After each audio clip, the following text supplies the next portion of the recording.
안녕하세요. 여러분은 여러분의 인생 최악의 힘든 순간을 마주했을 때 죽고 싶고 나에게 이런 일이 왜 생기나 억울하고 분하고 너무 힘들고 고통스러울 때 여러분은 어떻게 행동하시나요? 오늘은 제가 아는 가장 불운한 사람과 제가 아는 사람 중 가장 행복한 사람에 대한 이야기예요.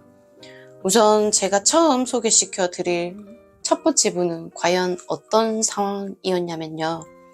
결혼 후 바로 임신을 하게 된 신혼부부였던 이 여성분은 사실은 원래는 난임이었답니다.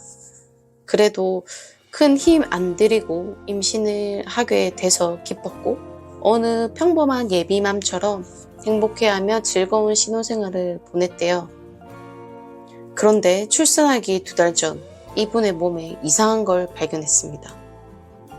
이분의 몸 안에는 아기가 자라고 있었고 거기에 암도 함께 자라고 있다는 사실을 알게 되었습니다.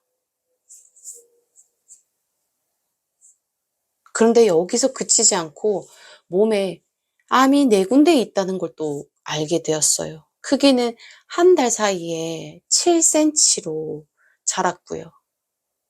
나 이러다가 죽겠구나 싶었답니다.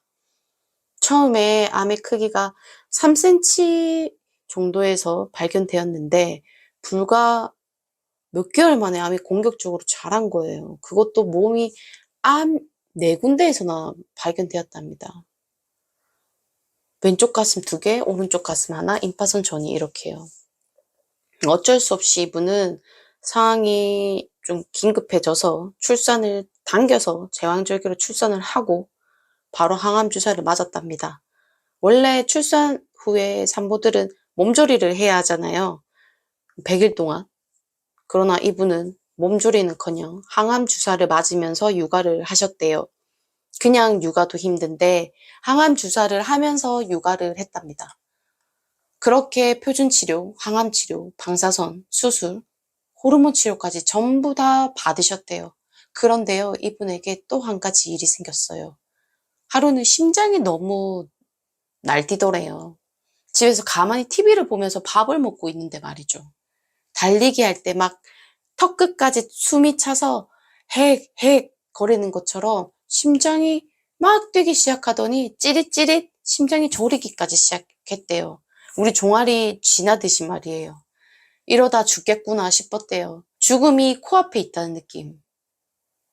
얼마나 큰 두려움이었을까요? 그래서 이분은 병원에 찾아갑니다. 심전도 검사를 받았대요. 근데 심장이 멀쩡한 거죠. 그렇게 또 몇 달을 지내다가 마지막으로 찾아간 정신건강의학과에서 마침내 공황이라고 판정을 받습니다. 이분은요, 이 증세가 지속되는 기간 동안 대중교통을 전혀 이용할 수가 없었대요. 맨날 택시를 탔대요. 사람 많은 곳에는 당연히 못 갔고 친구들조차 못 만났대요. 결국 이분은 항우울제 약을 먹기 시작했습니다. 그리고 약을 먹자마자 모든 게 다 안정이 되었대요. 심장이 더 이상 비이상적으로 뛰지 않았고 또 약을 먹다 보니 이전보다 훨씬 더 심적으로 안정된 상태를 유지할 수 있었답니다. 다시 조금 정리해 드리자면 이분은 임신 중에 유방암에 걸려서 몸조리하는 동안에 항암 치료를 했습니다. 산후 우울증이 왔고 이후에는 공황장애로 매일매일이 너무나도 고통스러운 삶 속에서 육아를 병행하셨답니다. 그렇게 1년을 혼자 남몰래 매일 밤 울었답니다. 이때 이분 나이가요. 고작 32이었답니다. H사 대기업을 다니고 있었던 이분은 그 좋은 직장도 그만두셨대요. 그렇게 또 하루아침에 직장인에서 엄마, 주부로 삶이 바뀌면서 자기 자신이 너무 초라해 보이고 자존감이 확 떨어졌대요. 이분에게는 삶이 너무 한꺼번에 전부 싹 다 바뀐 거예요. 전부 싹 다요. 전부 다요.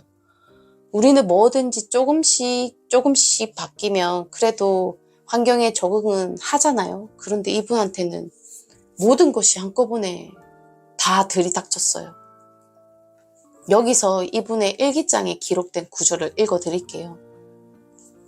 나는 매사 열심히 최선을 다해 살았는데 그래서 이제 조금 행복해지려나 생각했었다. 결혼 후 지난 나의 피나는 노력은 이제서야 보상을 받는구나 하고 행복해했는데 역시나 내게 행복은 사치인가 보다.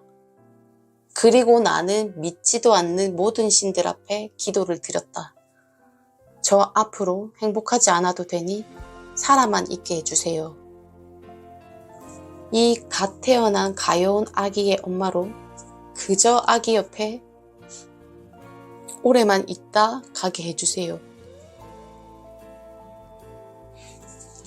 안타깝게도 이분의 불행은 여기서 그치지 않았습니다.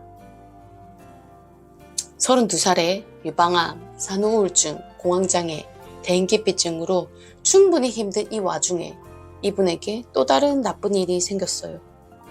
친한 친구가 갑자기 세상을 떠났고요. 그 다음 해에는 아버지가 돌아가셨습니다. 여러분, 암에 걸려도 힘드시겠죠? 암에만 걸려도 힘들잖아요. 그렇잖아요.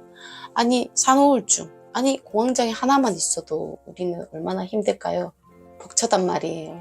근데 거기에 사랑하는 사람까지 잃었어요. 세상에서 이보다 더 힘든 사람이 또 있을까요? 반면 이번에는 운 좋은 사람 이야기를 들려드릴게요. 이분을 이니셜 B라고 편의상 부르겠습니다. B는 똑같이 여성분이시고요. 처음에 소개된 분하고 상황은 비슷해요. B 역시 암에 걸리셨는데 항암 치료 후 운이 좋아 완전 간해가 됐대요. 공황장애도 똑같이 있으셨고요. 주치의가 약은 최소 5년은 먹어야 된다고 그랬대요. 그런데 이분은요, 단 6개월 만에 약을 끊어버렸어요. 본인의 삶은 본인이 마음먹기에 달려있다고 생각했대요. 그리고 남의 말을 듣지 않고, 그러니까 그 전문의의 말에도 굴복하지 않고 본인의 의지대로 나는 6개월 만에 약을 끊을 거야 라고 마음먹고 정말 그렇게 해버렸어요. B는 암에 걸리고 나서 세상을 보는 시야가 완전히 바뀌었답니다. 이전에는 명품 가방, 음주 가무, 남들에게 보여주는 것들로 가득한 삶을 사셨대요. 하지만 이제는 정말 중요한 것들을 보게 되는 눈을 가지게 되었답니다. 이를테면 사랑하는 가족, 삶의 목표, 자연의 아름다움, 이타적인 행동, 긍정적인 마음, 이런 것들이요.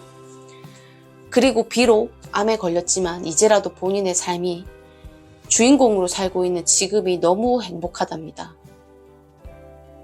B는 그러면서 이런 말을 합니다. 내가 다른 사람보다 더 운이 좋아서 암에 걸렸고, 내가 운이 좋아서 암이 손쓸 수 있는 상태에서 발견되었다. 내가 운이 좋아서 결국 암이 내 몸에서 없어졌다. 결국은 내가 운이 좋아서 암에 걸렸고 세상의 좋은 것들을 볼 수 있게 되는 눈을 가지게 되었다. 어떠신가요? 너무나도 극과 극의 이야기라고요. 여기서 눈치 빠른 분들은 눈치채셨겠지만 앞에서 이야기한 두 분, 사실 제 이야기입니다. 앞서 말씀드리는 첫 번째 이야기는 32살에 암에 걸린 세상에서 제일 불행한 저였고요. 두 번째 말씀드린 B는 암 치료 후 삶에 대한 태도가 완전히 확 바뀐 세상에서 본인이 제일 행복하다고 말하는 저의 이야기입니다. 그런데 우리 그럴 때 있죠. 인생 최악의 힘든 순간을 마주했을 때 죽고 싶고 나한테 이런 일이 왜 생기나 억울하고 분하고 너무 힘들고 고통스러울 때조차 여러분은 세상에서 가장 행복한 사람이 될 수 있습니다. 그럴 때조차도요. 세상에 100% 나쁜 건 없는 것 같아요. 나쁘다고 생각하는 본인의 생각만 있을 뿐입니다. 질병은 생활 습관을 올바르게 바꾸라고 몸이 보내는 신호예요. 암은 우리를 절대 죽이지 못하고요. 이것은 우리의 삶을 더 빛나고 의미 있게 보낼 계기가 되기도 합니다. 우리가 마음먹기에 따라 달렸지만요. 결국은 제가 하고 싶은 말은요. 여러분, 희망을 가지십시오. 여러분의 삶은 여러분이 생각하는 것보다 훨씬 더 가치 있고 소중합니다. 니체는 인간은 극복되어야 할 무엇이다라고 이야기했어요. 저도 계속 극복해 나가고 있습니다. 같이 극복해 나가자고요. 오늘은 암에 걸린 32살의 불운한 삶과 그런 삶조차 사랑한 긍정의 에너지로 행복한 삶을 살아가고 있는 저의 이야기를 들려드렸습니다. 긴 이야기 들어주셔서 진심으로 감사드립니다. 감사합니다.